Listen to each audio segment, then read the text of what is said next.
Hi, folks. It's Andy, the analytical preacher. Most folks, I think, find the book of Revelation in the New Testament to be one of the most interesting, challenging, difficult to understand books in all of the Bible. And within Revelation, I think the line or the verse or the concept that seems to get the most animated conversation around it, that has the most perhaps debate around it, is what is meant by the mark of the beast. And we find the mark of the beast in chapter 13. Starting in verse 11, we read about a beast that rises out of the earth. And so starting then a little bit later in chapter 13, verse 16, we read this.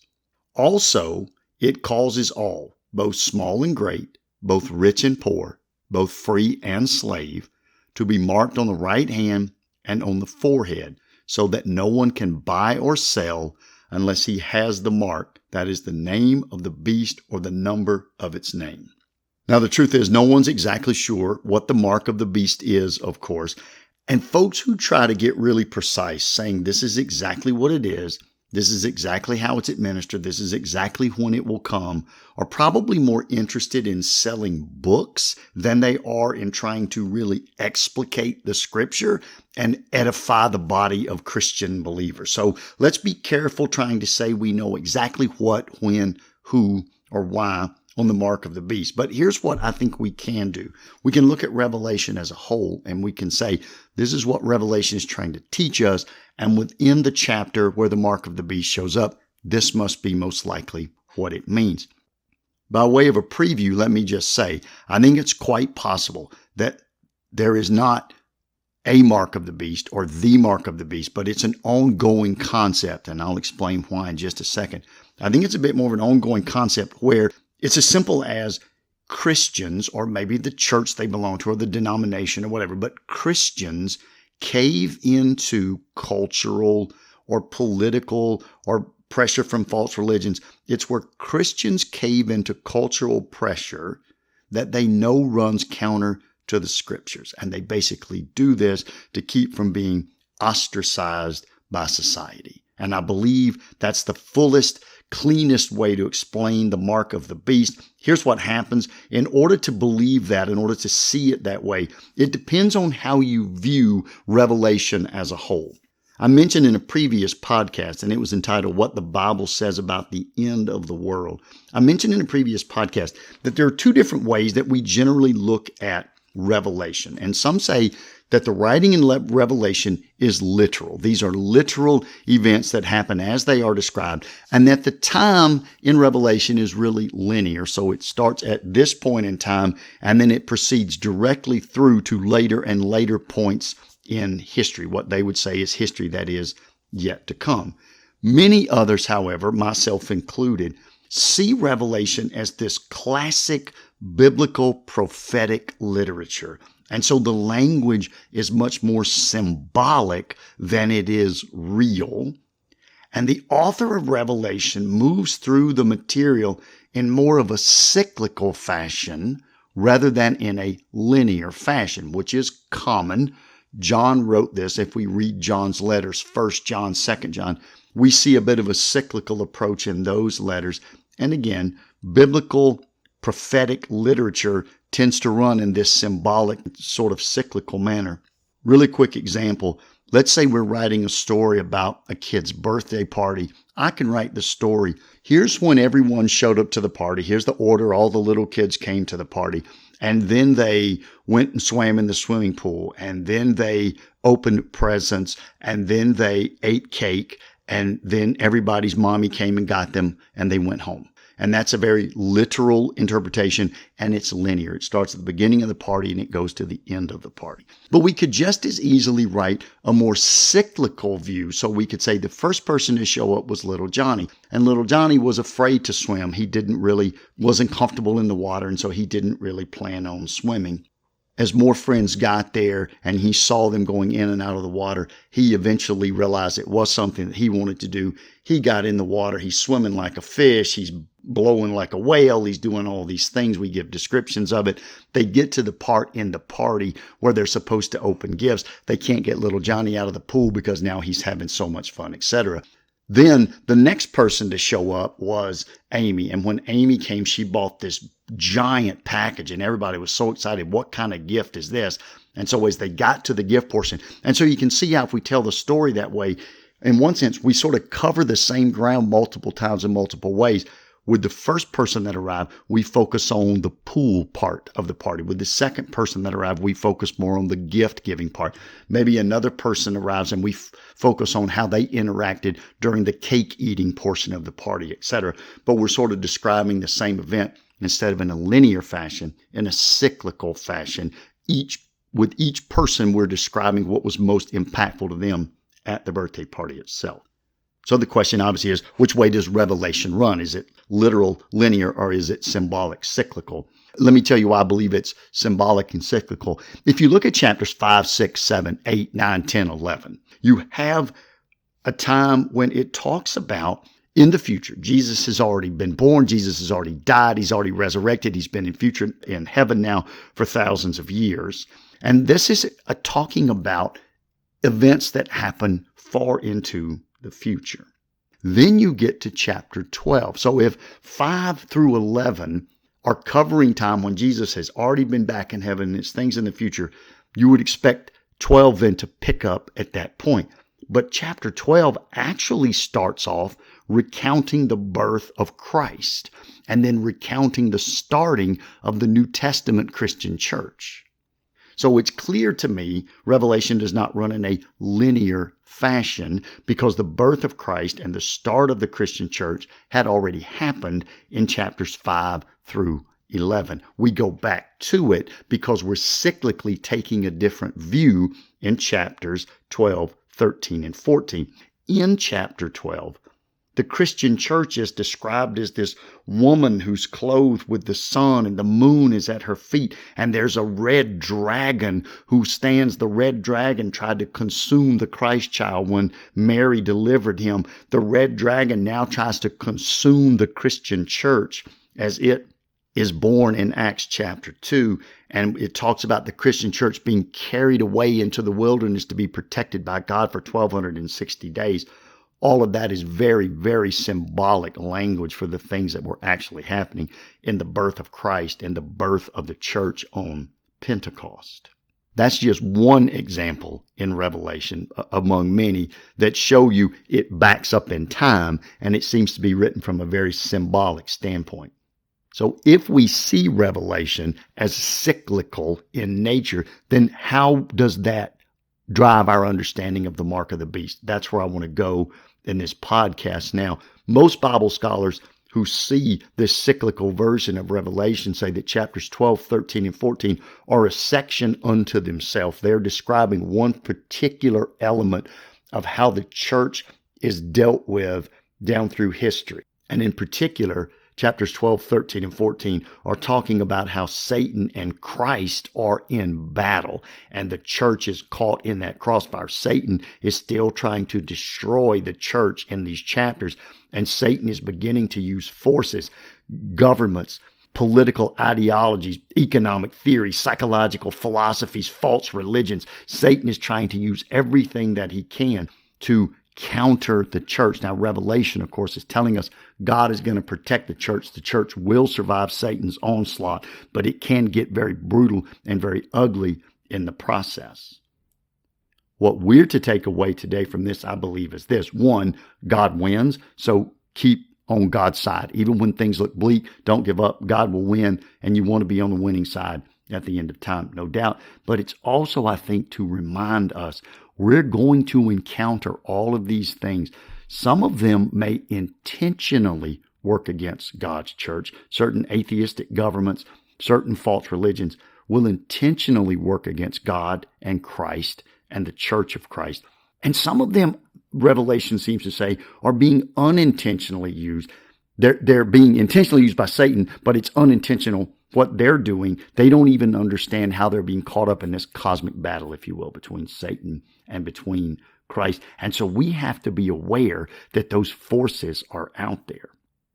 So the beast, whose mark was spoken about in Revelation 13, 6, and 7, is described this way. Let me go back to Revelation 13, chapter 13, verse 2.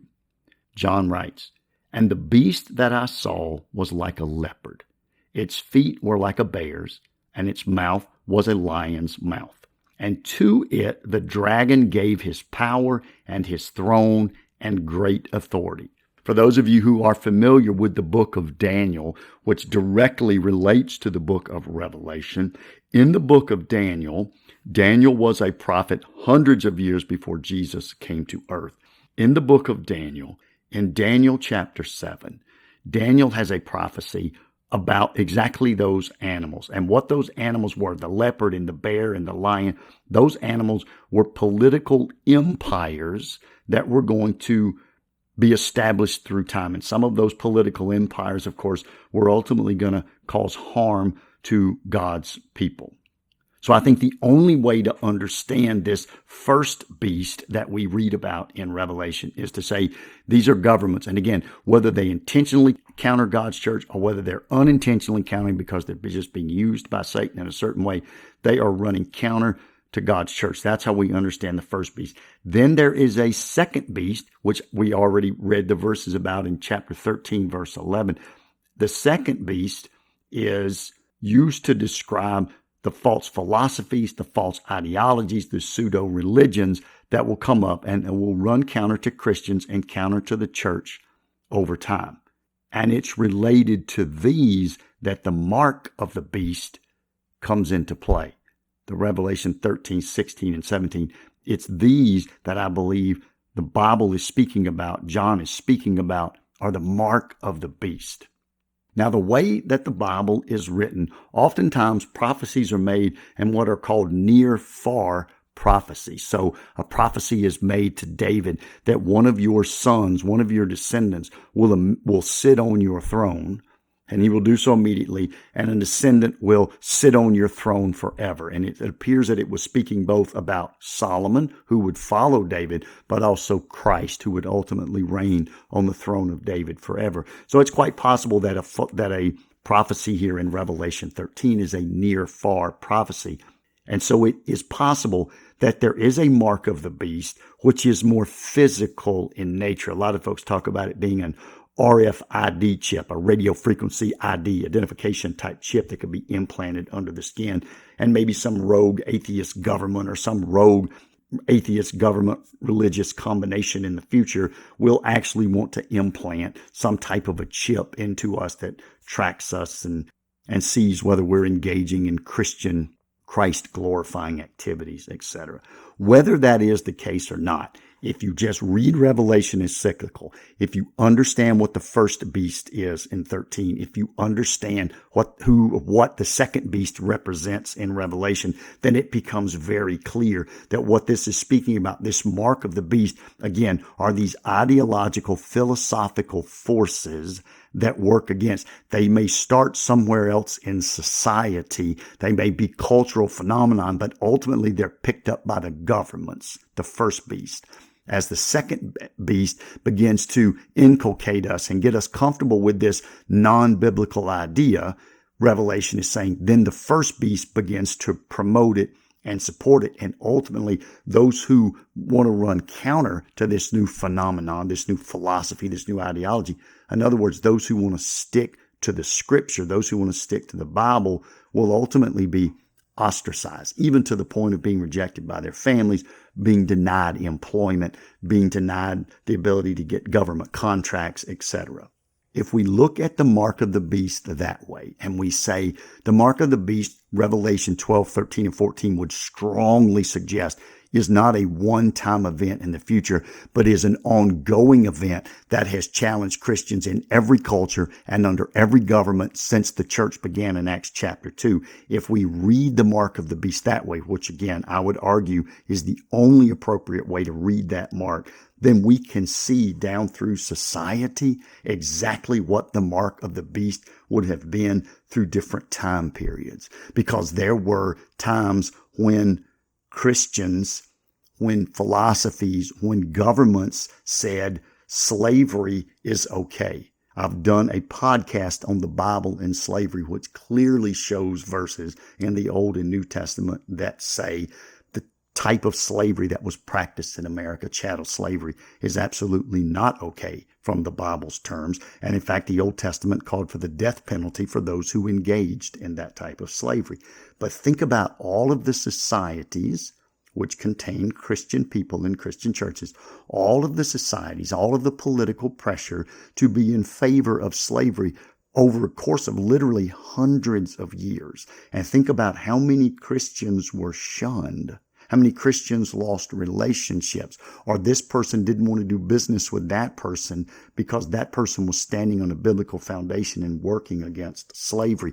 Think about the colonial systems that the Europeans put in place, where they went in and just decimated indigenous populations, basically exploiting them for some type of political or economic gain. Now, there's no problem in traveling around the world and trying to find trade routes between Europe and China and India. There's no problem with that. There's no problem in one government going in and helping another government. Let us help you extract the natural resources that your country owns and so forth, and we can share the profits. I'm not talking about those sorts of things. I'm talking about the brutal exploitation of indigenous populations for purely political and economic gain. Again, there have been a number of colonial type governments and empires that have practiced that. And within those empires, Christian voices that stood against the brutality of colonialism, and there were thousands of them, they were quieted, they were shuttered, they were shamed, they were ostracized.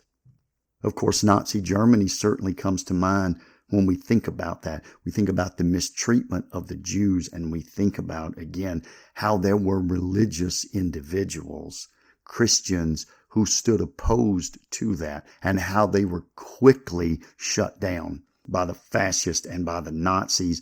And there, of course, were a number of religious individuals who did not stand up to the Nazis. They did not fight for the Jewish people. Many of them, of course, in hindsight, realized the mistake that they had made. And today it would maybe be, there's so many sexual perversions that our society promotes now. And if you don't go along with those sexual perversions of one manner or another, again, you get ostracized, you get culturally canceled, as they say today. And so when we think about what is the lesson from Revelation about the mark of the beast that I should take as a Christian today, it is possible that one simple lesson is, don't allow yourself to be implanted with a chip. Don't get a tattoo of the name or the number of the Antichrist put on your forehead. But I truly do not believe that that is sufficient. That may not even be what will happen in the future at all. What I know is required of Christians today, and the lesson we are to take from Revelation 13 as believers today, is that we have to have the courage to stand up to society against any unchristian, unbiblical forces that are out there. And yes, we will be called out. And yes, we will be ostracized. And maybe we can't get a federal government contract for our small business because we refuse to allow this or that. But I think one of the things, and there will be others, but I think one of the things is just the sexual perversions that our society is promoting today, that the Bible clearly calls us out about. And anything else where you see a cultural force coming into play that the government eventually adopts and then tries to promote, I think the mark of the beast is caving into that cultural pressure so that you're not called a bad or a mean person. And resisting the mark of the beast is not just not allowing an RFID chip to be implanted in you, but it's having the courage to lovingly stand up against the anti-biblical, anti-Christian forces that exist in every society, every culture, and every government around the world today. Thanks for listening. Until next time, this is Andy.